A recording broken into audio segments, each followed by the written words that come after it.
দাবি খুবই সুস্পষ্ট। 1 নম্বর দাবি হচ্ছে জুলাই বিপ্লবকে স্বীকৃতি দিতে হবে। যারা জুলাই বিপ্লব মানবেন না তাদের জন্য 26 সালে কোনো নির্বাচন নাই। 26-এর নির্বাচন দেখতে হলে আগে জুলাই বিপ্লবের স্বীকৃতি লাগবে। আর জুলাই বিপ্লবের স্বীকৃতি দিতে হলে জুলাই সনদের আইনি ভিত্তি দিতেই হবে। এই আইনি ভিত্তি ছাড়া কোন নির্বাচন অনুষ্ঠান হওয়ার কোন সম্ভাবনা নেই। তখন হবে এই আইনি ভিত্তির গুণপত্র। এদেশের মুক্তিকামী মানুষের কথা একটাই, জাতীয় সংসদ নির্বাচনের আগে গণভোট অনুষ্ঠিত হতে হবে। গণভোটের ব্যাপারে সকল দল একমত। তাহলে তারিখ নিয়ে এই গায়নাবাজি কেন?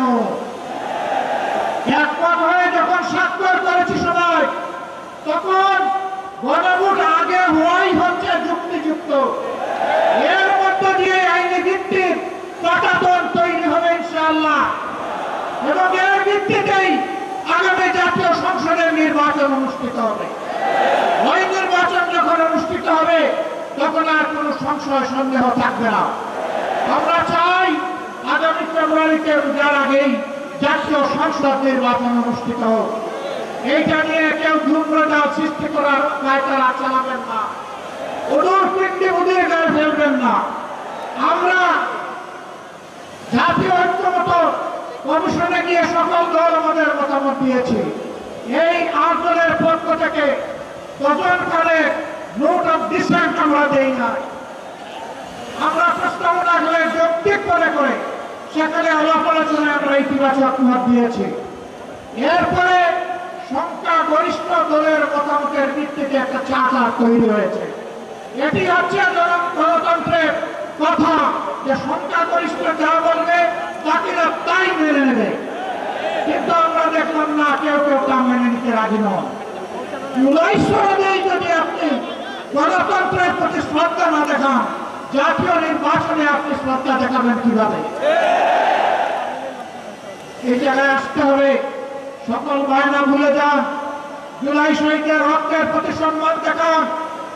জুলাই যারা লড়াই করেছে মুখ ত্যাগ করে, যারা পঙ্গু আহত হয়ে এখনো দুঃখে দুঃখে কষ্ট করছে, মেহরবানি করে তাদের মুখের ভাষা বোঝার চেষ্টা করুন। আমার ভাই আল্লামা মামুনুল্লাহ সাহেব বলেছেন, লড়াই করে বেশিরভাগ বিদায় করেছি, লড়াই করে জনগণের দাবি আদায় করব।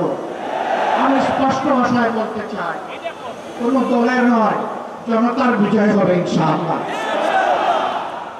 জনতা কি চায় কান পেতে শোনার চেষ্টা করো।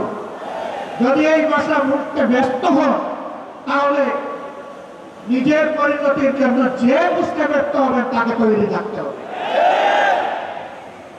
আমরা কথা দিচ্ছি বাংলাদেশের জনগণকে, আমাদের সহযোদ্ধারা আমাদের হাতে এনে মুক্তির প্রাথমিক পরিবেশটা উপহার দিয়েছে। আমরা জনগণের মুক্তি আদায় করেই গড়ে ফিরবো ইনশাআল্লাহ। আমরা ভদ্র ভাষায় কথা বলছি, ভদ্র ভাষায় কথা বলবো, কিন্তু আমাদের দাবির ব্যাপারে আমরা হিমালয়ের মতো অনড় থাকবো। কারণ এই দাবি জনগণের দাবি, কোন দলের দাবি নয়। এই দাবি বিপ্লবের দাবি, এই দাবি ফ্যাসিবাদের দাবি নয়। অতএব ফ্যাসিবাদের দাবির কাছে বাংলাদেশের জনগণ মাথা নত করবে। তৈরি হোক। যতক্ষণ পর্যন্ত জনগণের দাবি আদায় না হবে, আমাদের আন্দোলন দুর্বার গতিতে চলতে থাকবে ইনশাআল্লাহ। আজই শীর্ষ নেতৃবৃন্দ এই মিটিংয়ের পরে আমরা মিলিত হচ্ছি। পরবর্তী কর্মসূচি যথাশীঘ্রই আপনারা জানতে পারবেন।